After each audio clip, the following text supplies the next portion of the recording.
Hello, healthcare consumers, and welcome to Gary and Jay's Healthcare Insider, the program that tries to help make healthcare easier to understand and navigate. We are committed to make healthcare personal.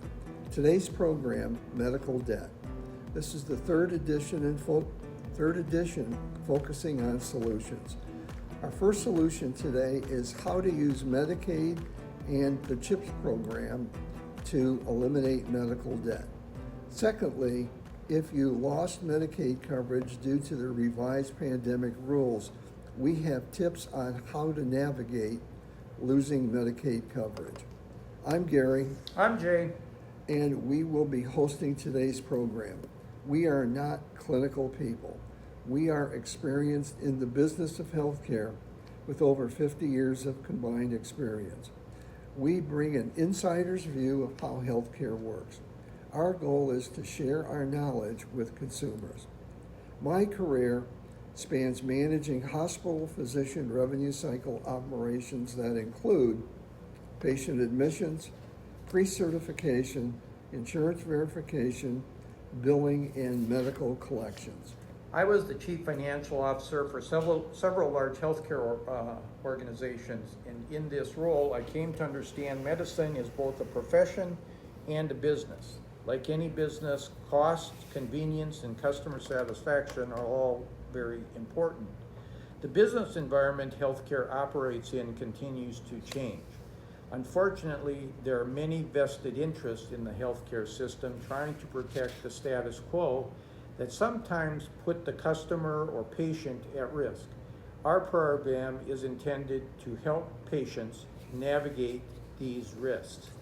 So we've identified medical debt, and let's do a little review. Medical debt is debt incurred by individuals due to healthcare costs and related expenses. Medical debt is different from other forms of debt because it is usually unplanned, accidental, or faultless.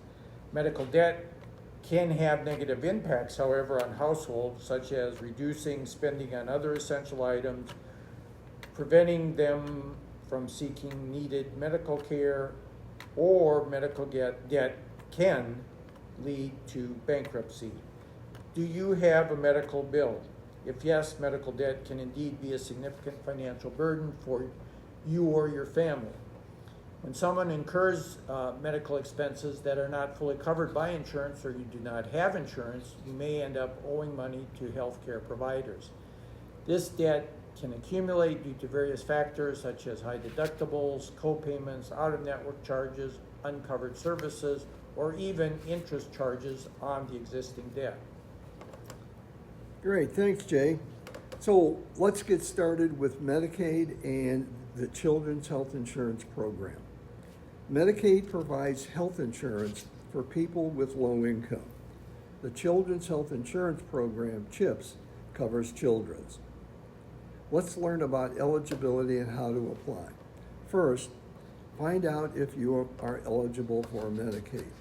Medicaid provides free or low-cost medical benefits to eligible 1, adults with low income, 2, children, 3, people who are pregnant, 4, people age 65 and over, and lastly, people with disabilities.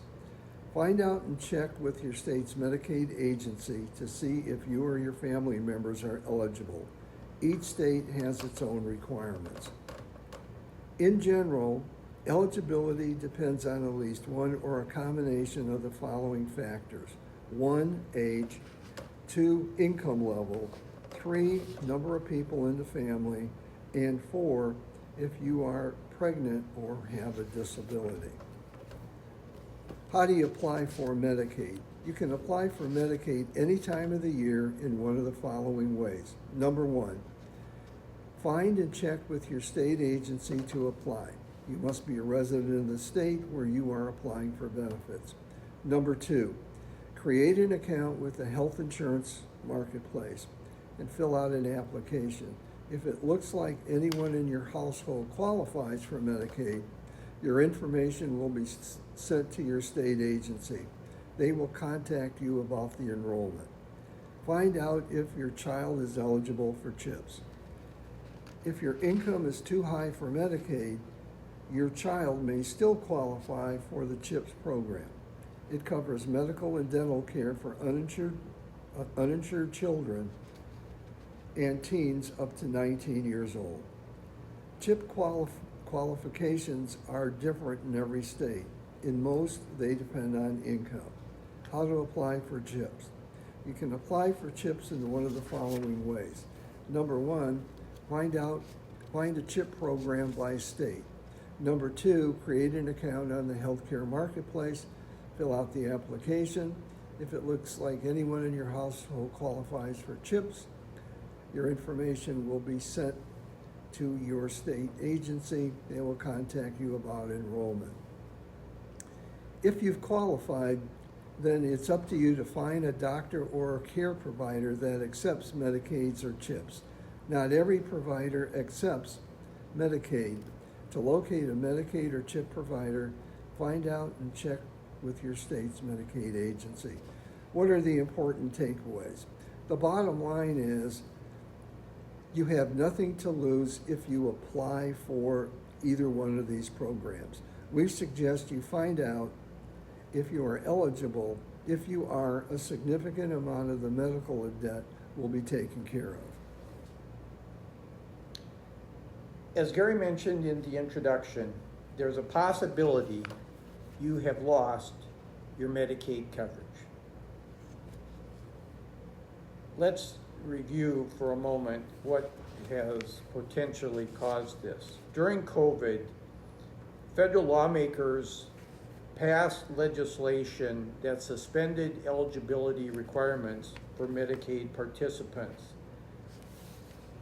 This protection allowed what people estimate to be 15 to 20 million people to stay on Medicaid rolls that their eligibility status had changed.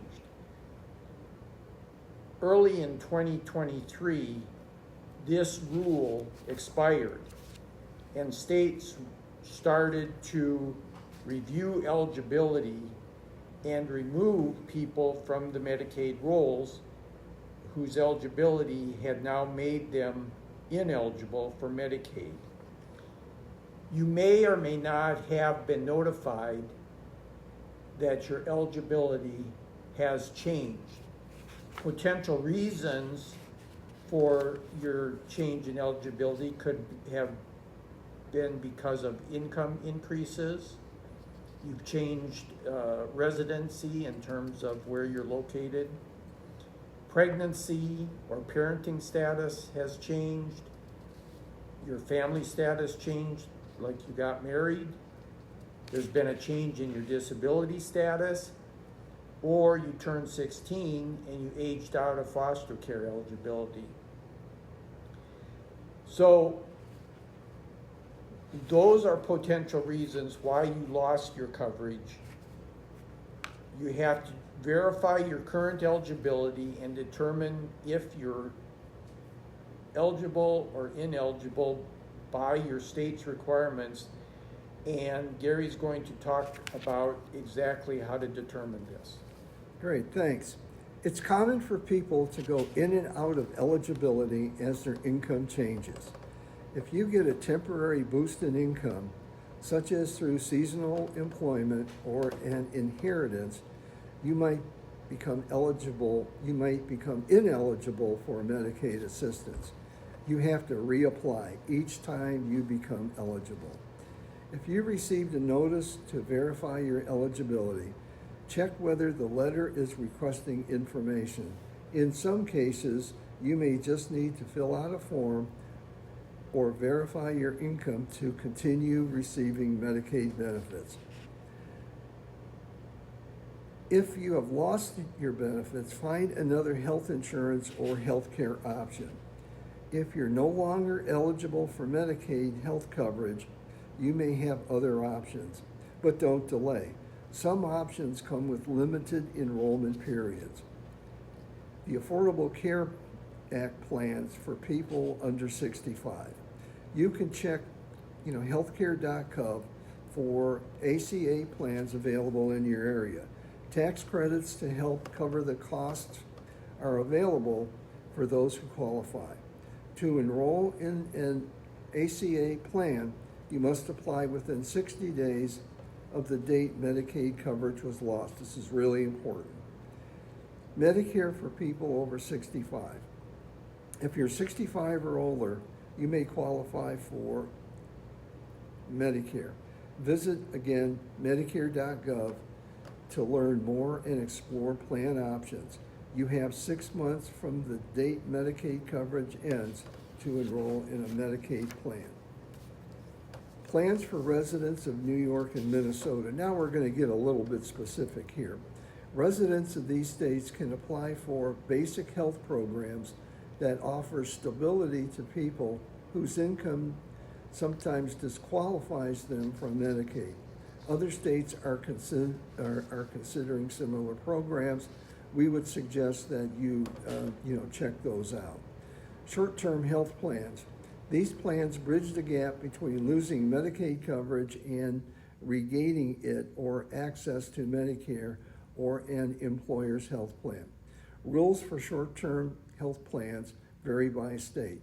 These plans do not have the same protection as ACA plans, so pre-existing conditions might not be covered. Purchase these plans through private insurance company. Community health centers. People without health insurance can go to reduced medical care at community health centers.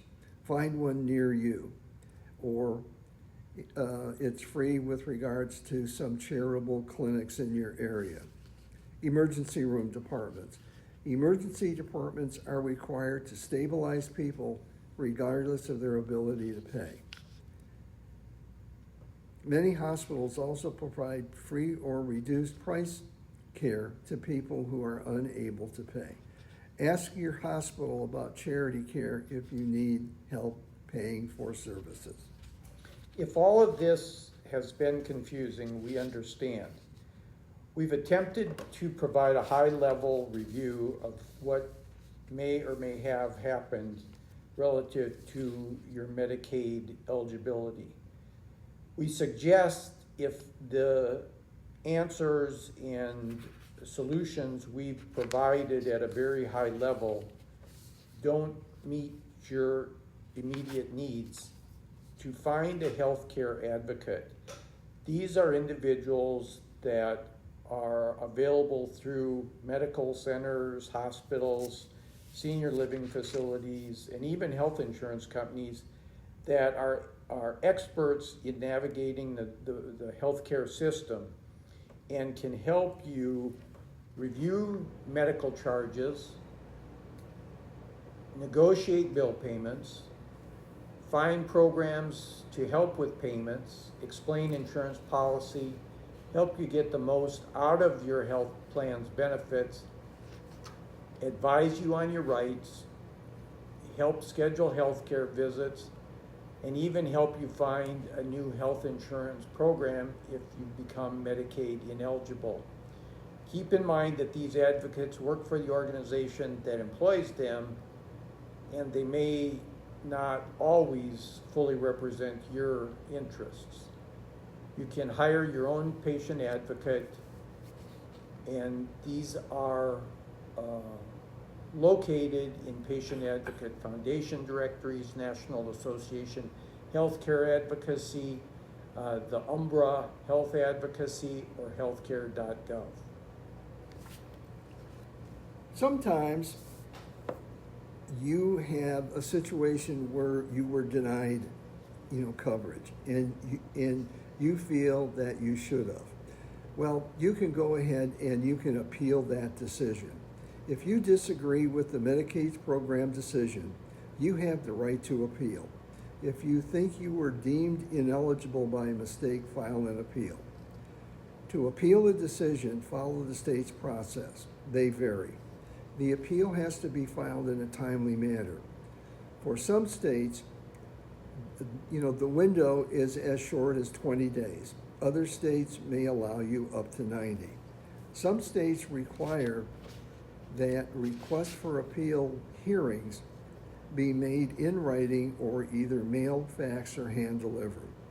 You might be eligible to or able to request your Medicaid coverage remains in place during the appeal process, but make sure to make the request before the date coverage is set to expire. As Jay said, we have covered a lot of information, so what's the bottom line?